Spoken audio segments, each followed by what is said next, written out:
বন্ধুরা, তোমরা কি কখনো ভেবে দেখেছো কেন কিছু স্টুডেন্ট কম পড়েও পরীক্ষায় তোমার থেকে বেশি নাম্বার পায়? অন্যদিকে ওই ক্লাসের সেম টিচারের কাছে পড়া অন্য স্টুডেন্ট অনেক পড়াশোনা করার পরেও পরীক্ষায় তত নাম্বার আনতে পারে না। তাহলে এমন কোন জিনিস একজন টপার আর একজন অ্যাভারেজ স্টুডেন্টকে একে অপরের থেকে আলাদা বানায়? এমন কি সিক্রেট আছে যেটা ওই টপার স্টুডেন্টরা জানে, আমরা জানি না? যে কোনো পরীক্ষায় ভালো নাম্বার পেতে যতটা হার্ড ওয়ার্ক প্রয়োজন ততটাই স্মার্ট ওয়ার্ক প্রয়োজন। Without proper strategy, without proper plan, কম সময়ে ভালো নাম্বার পাওয়া ঘাসের মধ্যে সুই খোঁজার মতো কঠিন কাজ। তোমার এই কাজটাই সহজ করার জন্য আজকে আমি এই ভিডিওটি নিয়ে এসেছি। অনেক রিসার্চ করার পর আমি এমন কিছু পয়েন্ট সিলেক্ট করেছি যেগুলো তোমার অবশ্যই জানা উচিত যদি তুমি কম সময়ে চালাকির সাথে পড়ে যে কোনো পরীক্ষায় ভালো নাম্বার পেতে চাও। তাহলে আজকের ভিডিওটি শেষ পর্যন্ত ধৈর্য সহকারে সম্পূর্ণ দেখবে। দেখো, জেনে না জেনে প্রত্যেক টপার স্টুডেন্ট এই পয়েন্টগুলো, এই কথাগুলো ফলো করে। যদি তুমি চাও তোমার ক্লাসের পরবর্তী টপার তুমি হবে, তাহলে ভিডিওটি এন্ড পর্যন্ত দেখো। আমি সাব্বির আছি তোমাদের সাথে, চলো শুরু করা যাক। Number 5, start from the basic. বন্ধুরা, তোমরা নিশ্চয়ই শুনেছো, ভিত যত শক্ত হবে বিল্ডিং তত মজবুত হয়। একজন টপার স্টুডেন্ট প্রত্যেক ক্লাসে টপ করে কারণ সে আগের ক্লাসেও টপ করেছে। আগের ক্লাসে সে মনোযোগ দিয়ে পড়ালেখা করেছে, তার বেসিক ক্লিয়ার ছিল। যখন তুমি মেট্রিকের অর্গানিক কেমিস্ট্রি না পড়ে সরাসরি ইন্টারের কেমিস্ট্রি পড়বে, তখন তোমার মাথায় কিছুই ঢুকবে না। তোমার প্রত্যেক সাবজেক্টের বেসিক যত বেশি ক্লিয়ার হবে, তোমার ওই সাবজেক্ট বুঝতে, তার কোশ্চেন সলভ করতে ততটাই সহজ লাগবে। যদি তোমার বেসিক ক্লিয়ার থাকে, তখন প্রশ্ন যদি একটু চেঞ্জও হয় তাহলেও তুমি সেটা সলভ করতে পারবে। কিন্তু যদি তোমার কনসেপ্ট ক্লিয়ার না থাকে, যদি তুমি বেসিকই না জানো আর তুমি উত্তর শুধু মুখস্থ করে রাখো, তখন একটু যদি প্রশ্ন চেঞ্জ হয় তাহলে তুমি সেটা সমাধান করতে পারবে না।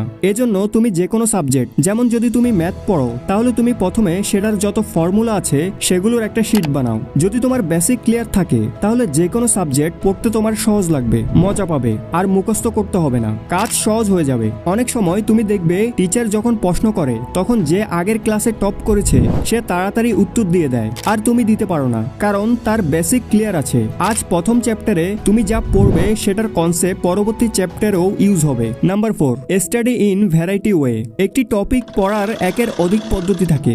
মহান নিউরোলজিস্ট জুডি উইলিসের 2008 সালের একটি রিসার্চ থেকে জানা যায়, ডিফারেন্ট মিডিয়া আমাদের ব্রেনের ডিফারেন্ট পার্টকে অ্যাক্টিভেট করে। যে কোনো জিনিস মনে করার সময় তোমার ব্রেনের যত বেশি পার্ট অ্যাক্টিভ হবে, তুমি তত বেশি এবং সহজে সেটি মনে করতে পারবে। জুডি উইলিস তার রিসার্চে বলে, পড়ার সময় যে কোনো টপিক বোঝার জন্য তুমি মাল্টিপল ওয়ে ব্যবহার করতে পারো। মানে তুমি ওই টপিকের নোটস পড়তে পারো, ওই টপিকের ইউটিউবে ভিডিও দেখতে পারো, ওই টপিকের একটা অডিও বানিয়ে তুমি সেটা বারবার শুনতে পারো। আমি যখন ইন্টারে পড়তাম, তখন কোনো টপিক আমি শুরু করতাম ইউটিউব ভিডিও দিয়ে, এরপর বইয়ে যেতাম। তখন আমার কাছে বইয়ের বিষয়গুলো সহজ মনে হতো, কিন্তু যদি আমি শুরুটা বই দিয়ে করতাম, তাহলে ওই টপিকটি আমার খুবই কঠিন লাগতো আর আমি বোর হয়ে যেতাম। তাই আমি আগে ইউটিউব ভিডিও দেখে ওই টপিকের কনসেপ্ট ক্লিয়ার করতাম, এরপর বই খুললে সবকিছু আমার ইজি মনে হতো। তো যখন তুমি একটি বিষয়, একটি টপিক আলাদা আলাদা ভাবে মনে রাখার চেষ্টা করো, তখন তোমার ব্রেনে নিউরনের সংখ্যা বৃদ্ধি পায়। এর পরের বার যখন তুমি পড়তে বসবে, তখন এই টিপসটি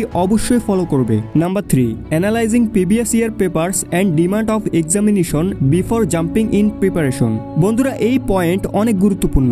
সবসময় মনে রাখবে, 80% প্রশ্ন হয় 50% সিলেবাস থেকে। কোনো বিয়ে বাড়িতে তুমি দাওয়াত খেতে গেলে দেখবে টেবিলের মধ্যে 8 আইটেমের খাবার থাকলেও 80% লোক শুধু পোলাও, মাংস আর জর্দাই খায়, বাকি সব আইটেম শুধু সাজানোর জন্য।